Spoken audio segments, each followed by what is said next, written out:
जी बिल्कुल, इस वक्त मैं मौजूद हूँ नवाही इलाका नत्थू के अब्दाल में, जहाँ गुज़श्ता सैलाब ने इलाका भर में अपनी तबाहकारियाँ मचाईं।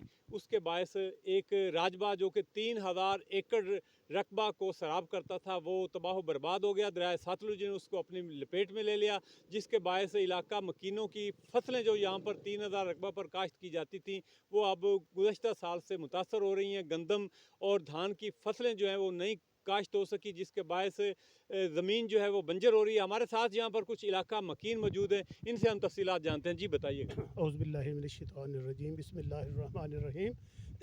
मेरा नाम मोहम्मद सही है जी। मौजा नत्थू के अब्दाल दा मैं रेशी हाँ। ते पिछले 2023 ਦੇ ਵਿੱਚ ਸੈਲਾਬ ਦੀ ਵਜ੍ਹਾ ਤੋਂ ਸਾਡਾ ਰਜਵਾਇਆ ਟੁੱਟ ਗਿਆ ਸੀ ਤੇ ਮਹਿਕਮੇ ਵਾਲਿਆਂ ਨੇ ਸਾਨੂੰ ਰਿਲੀਫ ਨਹੀਂ ਦਿੱਤਾ।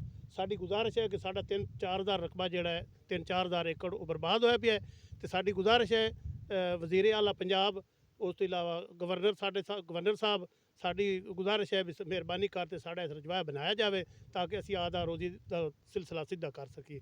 ਅਸੀਂ ਸਾਰੇ ਜਿੰਨੇ ਵੀ ਸਾਡੇ ਜ਼ਿਮੀਂਦਾਰ ਹਨ, ਛੋਟੇ ਛੋਟੇ ਜ਼ਿਮੀਂਦਾਰ ਹਨ, ਸਾਰੇ बेचारे बेरोज़गार हो गए हैं। गंदम की फसल भी नहीं हुई तो धानिया की फसल भी बिल्कुल नहीं हुई। जी नाज़रीन, इनका कहना है कि हमारी गंदम की फसलें और धान की फसलें इस दफ़ा काश्त नहीं हो सकी, जिसके बायस किसान भूखा मर रहा है। हमारी सीएम पंजाब और डिप्टी कमिश्नर उकाड़ा से मुतालबा किया गया है कि इस राजबाग की फौरी तमीर के लिए हंगामी बुनियादों पर काम शुरू किया जा सके और इरीगेशन डिपार्टमेंट को पाबंद किया जाए कि वो इस राजबाग को तमीर करें ताकि काश्तकार जो हैं वो अपनी फसलें काश्त कर सकें। जी।